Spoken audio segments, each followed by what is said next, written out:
They want $5,000 markup. $10,000 markup. $50,000 markup. And I was like, no, thank you. Remember a couple years ago when it seemed like every day there was a dealership trying to sell new cars with a $10, $20, or even $100,000 markup? 200 grand. Asking price, they're not gonna get that. But despite it all, millions of people still bought and financed those overpriced vehicles. And not just wannabe influencers taking 15-year loans on a Lamborghini Urus. Loads of regular people were also swept up by the financial madness of that time. And now they find themselves pretty screwed as they look for their next new car. Because in 2025, those vehicles are old enough to be traded in, only for the owners to find out just how underwater they actually are. So you owe $123,000 on a Lincoln Navigator. Now dealerships are selling them for 10 grand off MSRP, and they're not selling, they're moving slow. And you owe 50 grand more than what it's worth because you just bought the payment. And that has big implications for the new car market going forward. A lot of these tools are extremely inaccurate, and ever since COVID, the way they're getting their data is extremely skewed. Even though the supply chain issues that brought on this crisis have mostly passed, high interest rates, inflation, and yeah, markups are still a big problem affecting sales. So let me show you exactly how the pandemic price gouging by dealerships is still screwing things up for everyone shopping for a car today. Even you. Yes, you. To recap, during the pandemic, we saw some massive price gouging from dealers who figured they could get away with big markups over the normal sticker price on pretty much everything. From buzzy launches like the Ford Bronco, to normie cars like the humble Toyota RAV4, to enthusiast specials like the Nissan Z and Chevy Corvette Z06. And while the six-figure markups are crazy to look at, many normal cars were being marked up $1,000, $2,000, even $5,000. And at the time, if you walked into a dealership, they would just say it was just the way the market was. The COVID-19 pandemic had its part to play in all of this, but it wasn't the only cause of automotive price hikes. They say hindsight is 20/20, so let's look back at 2020 and see how all this happened. Before COVID, it was extremely uncommon for people to pay above MSRP for pretty much any vehicle in the world. It didn't matter if you were good at negotiating a car deal or you were a pro. You got big discounts, big rebates. There were interest rates that were incentivizing you to come in and buy the car. So when the supply shortage happened, I mean, that's what really took people to the point where they were willing to pay over MSRP because that's the only option you had. As cars have evolved, they have more functions run by microprocessors, and one of the most abundant components of a car is the semiconductor. In 2020, 3/4 of the global production of semiconductor chips was based in East Asia. And in the 2 years leading up to the pandemic, a trade war between the US and China had already raised the cost of semiconductors.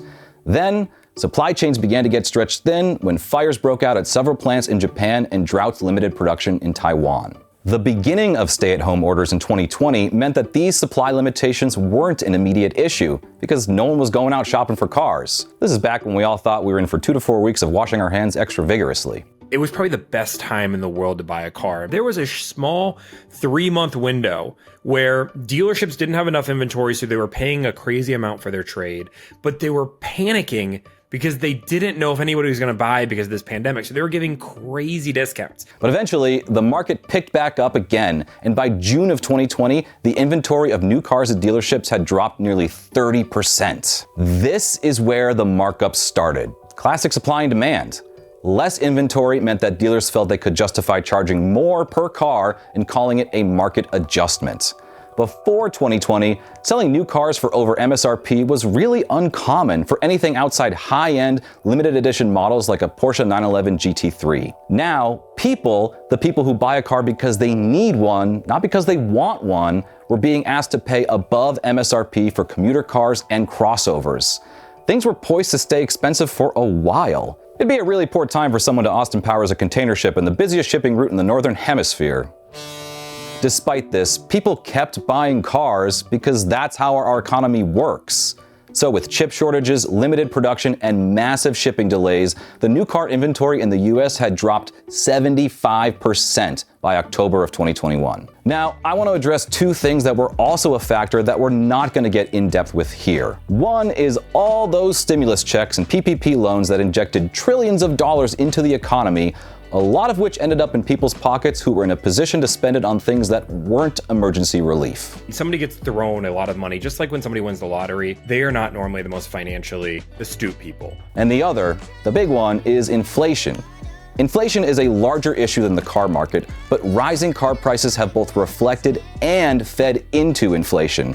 It was gas on a smoldering fire in a lot of ways. With inflation happening so fast, these numbers rose so quickly that a $25,000 car, all of a sudden a bank would lend $35,000 on that car. And with auto loans, what a lot of people don't talk about, they'll actually loan above what the car's actually worth. Anyhow, with supply so low, it was hard to find a car that wasn't marked up, and even buying a normal car at the time put you in a tough financial spot. Remember, the markup is what you're paying for the privilege of buying a vehicle at that time. But assuming every dealer is holding strong on these markups, that is going to make sure the car has good value. But once that ends, the car's value is completely destroyed. So buyers who were financing often didn't realize how much of a hole they were digging themselves into right off the bat. When you're financing a car, the basic math of it is that you want to be paying off the principal faster than the car is depreciating. The down payment roughly cancels out that initial depreciation. And while depreciation slows down over time, your early payments pay more towards the interest first, and then eventually the principal. If your car was marked up and your down payment didn't cover that and more, you're paying off the markup before you even touch the value of the car. Financial literacy isn't a strong point for the American people, and dealerships know it. I don't think anybody's buying a car nowadays and they're saying, hey, I'm going to live in this, or I'm going to drive this car for 10 or 15 years. Most people are taking these long-term loans out 7 years, and they expect to trade them in within 4 or 5 years. But within 4 to 5 years, they've only really paid interest on the loan. Especially for the people that bought during COVID. They have no idea what's coming until it's too late. Until the moment where they want to go buy a new car and they see that they owe $15,000 more than what it's worth, and there's nothing you can do. This is called negative equity, and it basically means that you owe more on the loan than the car is actually worth. By the beginning of 2023, dealerships were seeing trade-ins where the owner owed $10,000 to $20,000 more than the value of the vehicle. The markups from the previous 3 years were a big part of that. Yeah, 215 at 175, you're looking at $40,000. So I would have to pay off the bank and you have to pay the rest to get the title, and then you will walk away with nothing. It is tempting to shame someone for financing a car for 6 years only to turn around and sell it in 3. But then again, the Dodge Challenger was going out of production, so what are you supposed to do? And while a lot of these trade-ins might have been people looking to get a flashier car, many more people were looking to downsize because they could no longer afford what they had. Inflation had been growing almost unchecked for 2 years, and while the rapid growth had started to abate, American wallets were really hurting. But this is the point where the story gets even more sinister. The banks, being the ever magnanimous entities that they are, offered these owners a lifeline. They said, hey, we'll do you the favor of rolling that negative equity into your next loan. That way you can still leave today with a brand new car. Essentially, buyers would get into a new vehicle and their loan would include the unpaid debt from their previous vehicle, which included that original markup. So then the real question is, why were banks even okay with doubling down on an underwater loan in the first place? They knew full well that the asset being financed was not worth the amount of money being loaned, so if someone stopped paying, repossessing the vehicle would not make up the difference. So why were they willing to take that risk? Well, it's because even in the markup era, automotive interest rates were fairly low. At the beginning of 2022, the average interest rate for a 60-month new car loan had dipped below 4% APR. By the end of 2023, that average was nearly 8%. Banks didn't want people owing them money at a low APR. They'd rather have you owe them money at a higher APR. And thanks to inflation, each payment you're making for that not-so-old car is worth less than the last. Basically, the banks stood to make more money getting everyone into new cars, even if more people were defaulting on their new loans. And let me remind you that 8% was the average interest rate. There are people out there who finance vehicles for 15, 18, even north of 20% APR. If anything, I was told it was normal. Car payments are fairly normal. 25% interest on a car is not normal. 29% interest rate, 29. That's like buying a car on a credit card. Which brings us to today. That same person who wants to upgrade every 2 to 3 years is now back in the dealership, only this time they're carrying even more negative equity than before, and banks aren't willing to fold it into a new loan because interest rates have begun to dip.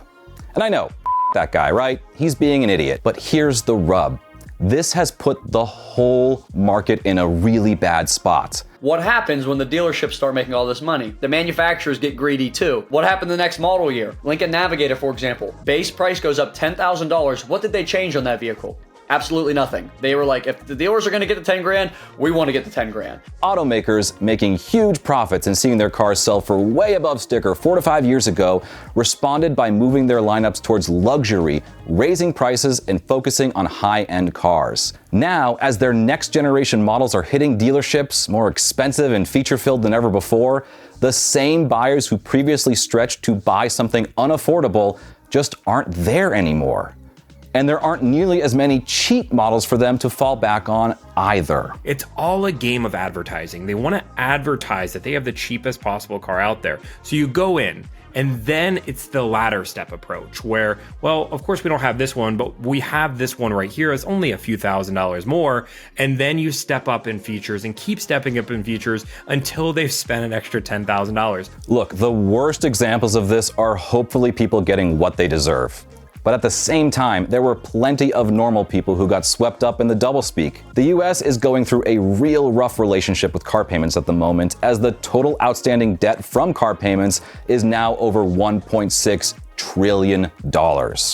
The average new car payment has nearly doubled in the last 10 years, and that's along with the introduction of longer payment terms, which net the banks even more money in the long run, even if they cost you less per month. Okay, I'm sure some of you have been screaming one phrase at your screens for a few minutes now. If you can't afford it, don't buy it. I agree with that in principle, but it's not actually that simple.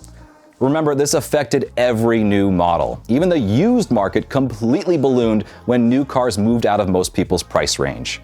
The fact is that for many Americans, a running car is a necessity.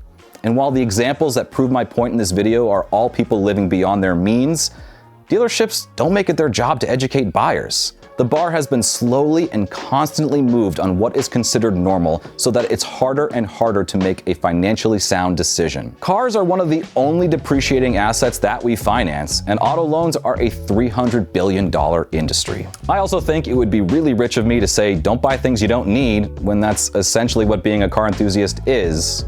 I mean, if we were all making purely financially sound decisions, we'd still be driving 90s Accords and Camrys. So if you want to spend a little more on a car because it's one you love, by all means, live your life. Just remember that lowering your monthly payment is not the same as lowering the amount you're paying. In fact, it's usually the opposite. And loans are designed to pay into interest first and principal second, meaning that the bank gets their cut before you make a dent in what you owe. So if you need to get out of negative equity, there's a couple ways to do this. First and foremost, if you can afford to, just start to pay your car off, pay it off more, make a bigger payment. If you can't afford to pay your car off and pay all the repairs on it and your car's out of warranty, I recommend leasing a car. You can go find a car with huge discounts, find a car with a bunch of rebates, roll your negative equity into that lease, and when your lease is up, you have no negative equity at all because you just turn the lease in. But Russ, I want to own my car. I don't like leasing. If you don't have your car paid off, you don't own it, the bank does. If you want to get more financially literate, there are some great resources right here on YouTube, from easy concepts to more in-depth financial advice. Caleb Hammer, Russ Flips Whips, Delivered, even Dave Ramsey sometimes. Really, really cray-cray. Okay. What I recommend you do is everything online, everything over the phone. We live in 2025 nowadays. It's not hard for a dealership to give numbers over the phone and then shop those numbers. My name's Annie. How can I help you? Oh, Annie, I'm looking to buy a car. You're going to be flying in for the truck, or? I heard everything's bigger in Texas, including the deals, which is why I'm calling around Texas. My advice, which is not financial advice, let's be clear, is just to stick with 80s and 90s cars. They're fully depreciated and they're more fun anyway. Let us know in the comments if you or someone you know got screwed over by these loans, and I think we also want to know what car it was that was financed. As always, I'll see you in 2 weeks with another one. Thanks for watching.